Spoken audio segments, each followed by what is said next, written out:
परमपिता परमात्मा की प्यारी आत्माओं, आज शिवरात्रि है। शिवरात्रि की आप सबको बहुत बहुत शुभकामनाएं, बधाई। तो शिव महाराज, उनको अवतार माना गया है, भगवान माना गया है। उनसे हमें ये देखना कि हमारे आध्यात्मिक जगत में शिव भगवान के जीवन से, शिव भगवान के लीला, जैसे भगवान कृष्ण आए हैं, भगवान राम आए हैं, ऐसे भगवान शिव की भी अनेकों ही लीलाएं हैं, अनेकों ही उनके बारे में कहा जाता है कि भगवान के बारे में कहना भी एक बहुत मुश्किल बात है, क्योंकि परमात्मा अनादिकाल से है। हम तो अभी कलयुग में पैदा हुए हैं। वो तो जब संसार बना तो उनसे ही बना है, अनादिकाल से है, जिनका आदि अंत कोई पा नहीं सकता, ना कोई जान सकता है। पर ये आज का दिन जो सारे संसार में, सभी धर्मों में बड़े आदर से मनाया जाता है। सभी माताएं, बच्चे भी, छोटे छोटे बच्चे भी जो है, लड़कियां भोलेनाथ का व्रत रखती हैं। बड़े खुशियों मंगल के साथ जगह जगह, गांव में, शहरों में मंदिरों की सजावट हुई है। बड़े अच्छे तरीके से उनकी आज जगह जगह शिव पुराण खुले हुए हैं, उनकी कथा हो रही है। उनके जो है फलों आहार की बहुत चल रहे हैं इंतज़ाम। तो आज बड़ा खुशी का जो टाइम है, समय है। ऐसे समय में हम थोड़ी सी बातें जो है, भगवान ने आत्मा का संदेश जो दिया है भगवान शिव भोलेनाथ ने, उसके बारे में थोड़ा विचार करना है। संसारिक तरीके से पूजा करनी भी, ये भी उनकी भक्ति है। भक्ति तो वैसे 9 प्रकार की है, जिसमें ये प्रथम भक्ति जो है, संतों के प्रथमे भक्ति संतन कर संगा, ये जो प्रथम भक्ति है, उसमें साधु संतों का संग, मंदिरों में जाना, वेद ग्रंथों का अध्ययन करना, ये सब जो है प्रथम भक्ति में आ जाता है। तो ये भक्ति जो है सारे संसार में बड़े प्यार से हो रही है। तो जो आगे की बात है, परमात्मा कैसे खुश होता है, ये तो जो उनको मनाते हैं, उनका व्रत रखते हैं, इससे भी वो खुश होता है। जब उसके लिए हम व्रत रखते हैं, उनसे प्यार से हम उनकी पूजा आदि के जाते हैं, मंदिर में जाते हैं, सुबह सुबह या दिन में भी जाते हैं। सारा दिन आज तो मेला ही लगा रहेगा मंदिर में। तो उसके लिए शिव भगवान कहते हैं, सत्यम शिवम सुंदरम। जो शिव है उनको सत्य सुंदर लगता है, जिसके अंदर सत्य है, भक्ति के अंदर प्रेम है।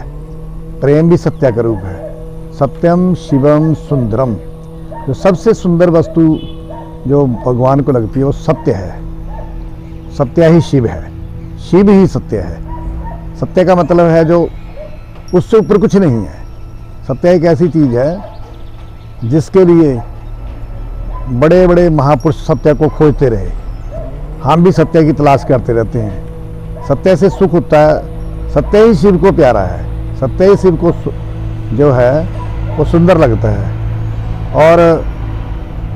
और भी कई जगह, जैसे गुरबाणी में भी कहा कि आद सत्य जुगाद सच, है भी सच नानक होसी भी सच। आद में भी सत्य था, जब युग बने, युगों से पहले आद सत्य था, और युग बने उसमें भी सत्य है भी सत्य। अब भी सच ही सबसे उत्तम है। उत्तम उसको माना गया, सबसे ज़्यादा कीमती है, सबसे बड़ा जो है सत्य है। और जुगाद सत्य, है भी सत्य, नानक होसी पी सच। आगे के लिए भी सत्य ही रहेगा। जो रहने वाली चीज़ है वो सत्य है, जिसको शिव भगवान की भक्ति के अंदर सत्य की ही ज़्यादा जो है माना गया, शिव को सुंदर लगता है। और वैसे भी हमारे और भी हमारे देश में नारा है कि सत्यमेव जयते। जो सत्य है उसकी हमेशा ही जीत होती है। जैसे कचहरियों में जो मुकदमे चलते हैं, वहाँ जो जज लोग हैं कई कई साल जो फैसला नहीं करते, वो सत्य को खोजते रहते हैं कि सत्य हाथ आए तब फैसला दिया जाए। जो राजलीला तेरे नाम बनाई बोला है ना, गुरबाणी में कहा राजलीला तेरे नाम बनाई, नाम का मतलब सत्य है, उसी की ये लीला बनी हुई है। जोग बढ़िया तेरा कीर्तन गाई, ये जोग जो है तब बना है उसका कीर्तन गाने के लिए, ये भी सत्य है। और सर्व सुख बने तेरे ओले, भरम के पर्दे सतगुर खोले। जो भरम है उसको खोलने के जो पर्दे हैं लगे हुए, भरम क्या है? जो नजर आता पर है नहीं। ऐसे ही ये महापुरुषों ने पूछा है, जब माता पार्वती को अमर कथा सुनाने के लिए भगवान शिव गए, तो उन्होंने एक सवाल किया भगवान शिव से कि महाराज, जो आप आंखें बंद करके ये बैठे रहते हो कि सबसे ज़्यादा ध्यान कहाँ से सीखा लोगों ने? ध्यान जो भगवान शिव से सीखा, इन्हीं से प्रथा चली है ध्यान की। सबसे ज़्यादा जो ध्यान है ये भगवान शिव ने किया है। कई कई युग तक, आज तक इंसान ये ज़्यादा से ज़्यादा 10 साल ध्यान कर लेगा, पूरी ज़िंदगी भी कर लेगा, कोई बात नहीं। कितनी की ज़िंदगी है? 100 साल, तो 100 साल भी ध्यान कर लेगा। फिर भगवान शिव ने तो कई कई युग बैठ के तपस्या की है, ध्यान किया है। और भगवान शिव को पाने के लिए आज माता पार्वती का भी दिन साथ में मनाया जाता है। कई लोग कहते हैं कि भगवान शिव भोलेनाथ की आज के दिन शादी हुई थी, तो उनको पाने के लिए भी माता पार्वती जो है, पहला जन्म जो है उनका सती का था, जो कि दक्ष प्रजापति की लड़की थी। और वो भोलेनाथ के साथ उनकी पहला शादी थी, पहले जन्म की, जिसको पहला अवतार माना गया है सतयुग का। सतयुग से भी पहले की बात, क्योंकि इनके युगों के बारे में भी पूरा कहा नहीं जा सकता। इसके बारे में जो पिता का जन्म क्या जाने पूत, गुरबाणी में लिखा है कि पिता का जन्म पुत्र कैसे जान सकता, उसका पुत्र कैसे जान सकता। हम वैसे कहते हैं कि पर भगवान के बारे में हम क्या जान सकते हैं? कुछ नहीं जान सकते। जो दोस्त सुनाया या पढ़ाया ये बात ज़्यादा से ज़्यादा हम बोल देंगे, पर लेकिन उनके बारे में कहा गया है कि जो माता पार्वती थी वो दक्ष प्रजापति की लड़की थी, और इनके साथ भोलेनाथ के साथ उनकी शादी हुई थी।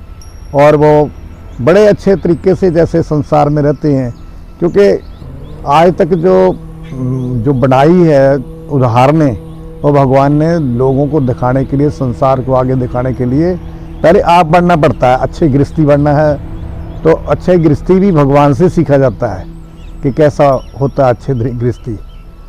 तो भगवान शिव पता लगता है कि दक्ष प्रजापति ने एक दफ़ा सभी को बुलाया।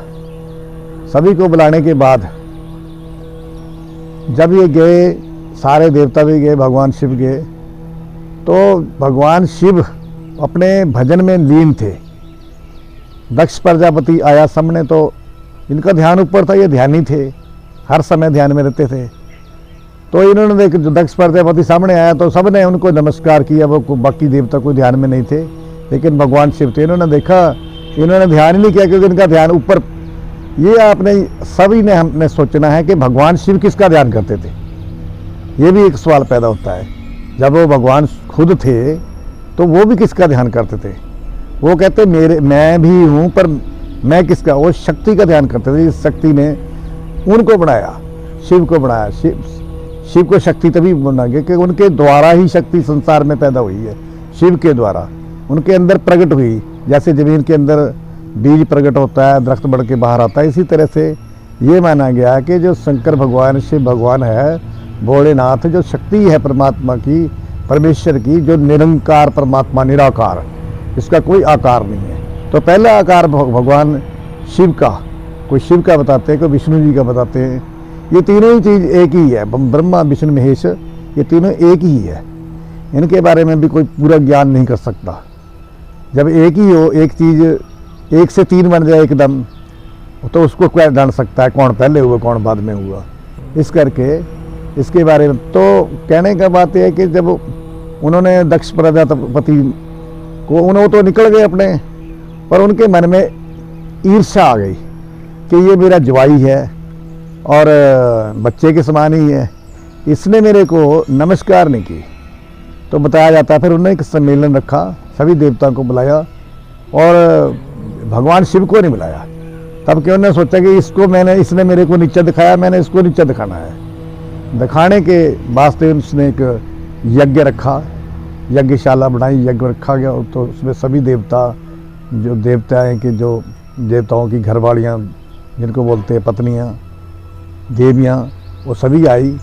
और इनकी बहन थी जो चंद्रमा, रोणी जी, चंद्रमा की घरवाली, और जितनी भी थी सभी आकाश मंडल से जा रही थी। जब तो उसने देखा ये कहाँ जा रहे हैं, तो भगवान शिव ने कहा कि कहाँ जा रहे हैं। ये सभी कहते आपको नहीं पता कि मेरे पिताजी ने यज्ञ रखा है, वो वहाँ सब ने जाना है। तो कहते मैंने भी जाना है। वो कहते बात ये है, जाना चाहिए, ज़रूर जाना चाहिए, मैं मना नहीं करता पर, लेकिन उसने बुलाया नहीं हमारे को। अगर उन्होंने हमारे को बुलाया होता, आपके पिताजी ने, मेरे पिताजी ने बुलाया होता, मेरे ससुर जी ने, तो हम जाते। बिना बुलाए कहीं भी जाना नहीं चाहिए। कोई भी ये हमें भी इस चीज़ से सीख मिलती है। भोलेनाथ की जो ये बात थी, इससे हमें भी सीखना चाहिए कि जब कहीं कोई भी फंक्शन हो ना, जैसे वहाँ हमें बिना बुलाए नहीं जाना चाहिए। जो बिना बुलाए जाता है उसका आदर मान नहीं होता। इस करके उन्होंने कहा कि सती जी हमें नहीं उन्होंने बुलाया है कि नहीं, माँ बाप के घर तो बिना बुलाए भी चले जाना चाहिए। उसमें क्या है महाराज कि मैं तो महाराज जाऊंगी, जिद की। कहने का भाव है उनका प्रेम भी होता है माता पिता के साथ, कौन नहीं जाना चाहता। तो भगवान शिव ने कहा कि जब ये करते हैं जिद तो चले जाओ आप, कोई बात नहीं है। तो चले गए। जाने के बाद वहाँ जो भाग निकाले जाते हैं, हिस्से निकाले जाते हैं, सबके देवताओं के हिस्से निकाले गए। उसमें भगवान शिव का कोई हिस्सा नहीं निकाला, कोई भाग नहीं निकाला। जब भाग नहीं निकाला तो पार्वती जी ने देखा, उनको बड़ा इस चीज़ का मन में रोष हुआ कि इन्होंने त्रिलोकीनाथ भोलेनाथ का कोई भाग नहीं निकाला, उसकी कोई पूजा नहीं की, क्योंकि सबसे पहले तो उन्हीं की पूजा होनी थी। तो उनको बड़ा रोष आया। उसने गुस्से में आके या रोष में आकर उस अग्नि कुंड में ही छलांग लगा दी। छलांग लगाने के बाद फिर सभी जो गण भेजे हुए थे भगवान शिव ने, वो सारे गण जो है, और उन्होंने भगवान से बोला, तो वो बहुत रुष्ट हो गए। रुष्ट होने से बाद बहुत अंधकार, लड़ाई झगड़ा पड़ गया वहाँ। और जो माता पार्वती थी, शिव भोले को पता लगा। बोलते हैं कि आकाश मंडल से जब जा रही थी वहाँ उनके हिस्से गिरे, जहाँ वहाँ देवियाँ भी बनी है।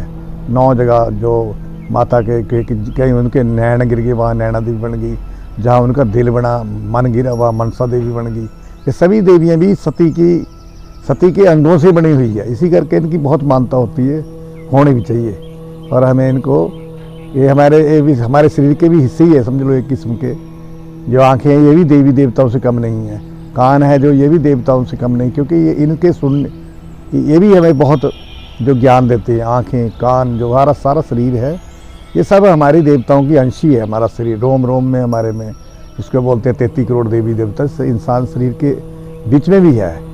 उसको पाने का ढंग है, मिलने का तरीका है।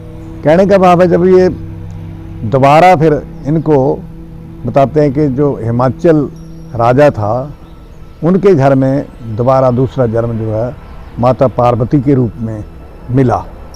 तो इनको नारद जी के दर्शन हुए।